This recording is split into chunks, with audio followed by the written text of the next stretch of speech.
Ternyata bukan hanya keberadaan sampah plastik saja mengkhawatirkan di dunia.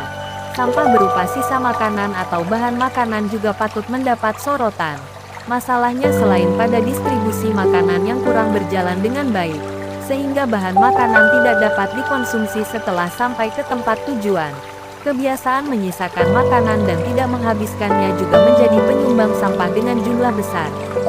Pernahkah Moms melihat tumpukan makanan yang tersisa karena tidak dihabiskan saat di acara resepsi pernikahan? Atau pernahkah Moms menimbang berapa berat sampah makanan yang terbuang di rumah? Makanan termasuk dalam rezeki yang telah diberikannya, dan salah satu cara bersyukur akan rezeki tersebut adalah dengan menikmatinya dan tidak menyia-nyiakannya. Kebiasaan menyisakan makanan, tanpa disadari menyisakan makanan tidak sampai habis menjadi kebiasaan yang dilakukan setiap hari. Si kecil pun kerap melakukannya. Bukan begitu? Moms si kecil yang sedang tidak mood makan atau berada pada fase picky eater menjadikan makanan yang sudah tersedia menjadi tidak termakan. Dan pada akhirnya makanan pun menjadi terbuang. Memotivasi si kecil untuk menghabiskan makanannya dapat dilakukan sejak dini. Ya, Moms. Namun harus diingat juga sebaiknya motivasi tersebut bukan dengan kata-kata keras dan paksaan. Jika hal tersebut dilakukan, bisa jadi si kecil semakin tidak mau makan dan trauma dengan aktivitas makan.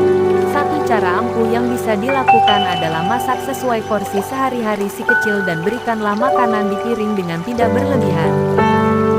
Makan yang berlebihan memang tidak mendatangkan kebaikan. Sesuaikan porsi si kecil saat makan. Lihat juga mood makannya bagaimana.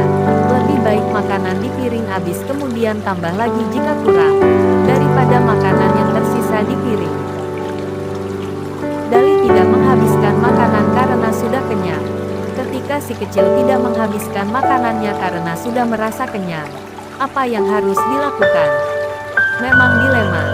Ya, Moms. Jika sudah kenyang, sebaiknya kegiatan makan disudahi, tidak dilanjutkan kembali. Namun, jika tidak dihabiskan bisa jadi mubazir dan pemborosan. Sebenarnya ketika sudah kenyang, makanan yang tersisa bukan termasuk mubazir yang diharamkan. Jika makanan yang tersisa dapat diberikan ke yang membutuhkan akan menambah kebaikan dan pahala.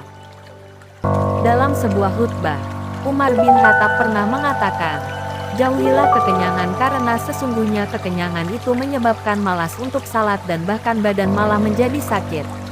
Hendaknya kalian bersikap proporsional dalam makan karena hal tersebut menjauhkan dari sifat sombong.